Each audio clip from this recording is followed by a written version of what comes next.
മമ്മൂക്ക വിനായകൻ ചിത്രം കളങ്കാവലിന്റെ 21-ാം ദിവസത്തിലേക്ക് ഇന്ന് കടന്നിരിക്കുകയാണ്. 21-ാം ദിവസത്തിലേക്ക് കടന്നിരിക്കുന്ന കളങ്കാവൽ മമ്മൂക്കയുടെ കണ്ണൂർ സ്കോറിനെയും പ്രണവ് മോഹൻലാൽ നായകനായി എത്തിയ ഡി.സി.റേയും ആഗോള ബോക്സ് ഓഫീസിൽ മറികടന്നാണ് ഏറ്റവും പുതിയ റിപ്പോർട്ടുകൾ പുറത്തുവരുന്നത്. ആ എല്ലാ അപ്ഡേറ്റിലേക്കും പോകാം. അതിനു മുമ്പ് നമ്മുടെ ചാനൽ ഇതുവരെ സബ്സ്ക്രൈബ് ചെയ്തിട്ടില്ലെങ്കിൽ ചാനൽ ഒന്ന് സബ്സ്ക്രൈബ് ചെയ്ത് സപ്പോർട്ട് ചെയ്യുക. ഇന്നലെ നമ്മുടെ പ്രേക്ഷകരെ നമ്മൾ അറിയിച്ചതാണ് മമ്മൂക്കയുടെ സിനിമാ ജീവിതത്തിലെ ഏറ്റവും ഉയർന്ന ആഗോള കളക്ഷൻ നേടിയ ചിത്രങ്ങളിൽ കണ്ണൂർ സ്കോഡിനെ ഇപ്പോൾ ഇതാ കളങ്കാവൽ മറികടന്ന കാര്യം. ഇപ്പോഴിതാ മറ്റൊരു ചിത്രത്തെ കൂടി ഇപ്പോൾ കളങ്കാവൽ മറികടന്നിരിക്കുകയാണ്. പ്രണവ് മോഹൻലാൽ നായകനായി എത്തിയ ഡി.സി.റേയാണ് കളങ്കാവൽ മറികടന്നിരിക്കുന്നത്.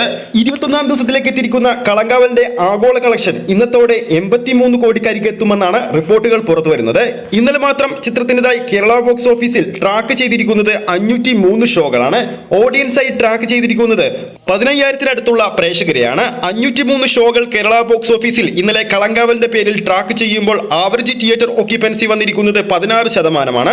ഇന്നലെ മാത്രം ചിത്രത്തിന്റെ കേരള ട്രാക്ക്ഡ് കളക്ഷൻ 24 ലക്ഷം വന്നിരിക്കുകയാണ്. അതായത് ചിത്രത്തിന്റെ 19-ാം ദിവസത്തേക്കാൾ 24% വർധനവാണ് കളക്ഷനിൽ ഇന്നലെ വന്നിരിക്കുന്നത്. കഴിഞ്ഞ വർക്കിംഗ് ഡേയ്സിലൊക്കെ കേരള ബോക്സ് ഓഫീസിൽ 500-ലധികം ഷോകൾ ചിത്രം മെയിൻറ്റെയിൻ ചെയ്യുന്നുണ്ടായിരുന്നു. എന്നാൽ ഇന്ന് പ്രധാനപ്പെട്ട റിലീസുകൾ ഉള്ളത് കൊണ്ട് തന്നെ കളങ്കാവലിന്റെ ഷോ കൗണ്ടുകൾ വീണ്ടും കുറയാൻ ചാൻസ് ഉണ്ട്.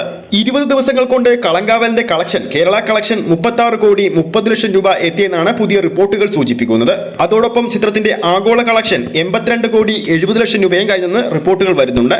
കളങ്കാവൽ സിനിമയുടെ 21-ാം ദിവസമായി ഇന്ന് ക്രിസ്മസ് ദിനത്തിൽ ലാലട്ടന്റെ വൻപൻ ബജറ്റിൽ ഒരുക്കിയ വൃഷഭ, നിവിൻ പോളി ചിത്രം, സർവമായ തുടങ്ങിയ ചിത്രങ്ങൾ റിലീസ് ചെയ്യുന്ന ദിവസം കൂടിയാണ്. അതുകൊണ്ട് തന്നെ ഇന്ന് കളങ്കാവലിന്റെ കളക്ഷനിൽ ഇടിവ് വരാൻ ചാൻസ് ഉണ്ട്. എന്തായാലും എല്ലാ സിനിമകളും ബോക്സ് ഓഫീസിൽ വിജയിക്കട്ടെ, പ്രേക്ഷകർക്ക് നല്ലൊരു സിനിമ അനുഭവം സമ്മാനിക്കട്ടെ എന്ന് നമുക്ക് ആശംസിക്കാം. ഈ ഒരു വീഡിയോ ഇഷ്ടപ്പെട്ടിട്ടുണ്ടെങ്കിൽ വീഡിയോ ലൈക്ക് ചെയ്യാനും ചാനൽ സബ്സ്ക്രൈബ് ചെയ്യുന്ന കാര്യം വീണ്ടും ഓർമ്മിപ്പിക്കുന്നു. അടുത്തൊരു അപ്ഡേറ്റുമായി നമുക്ക് വീണ്ടും കാണാം.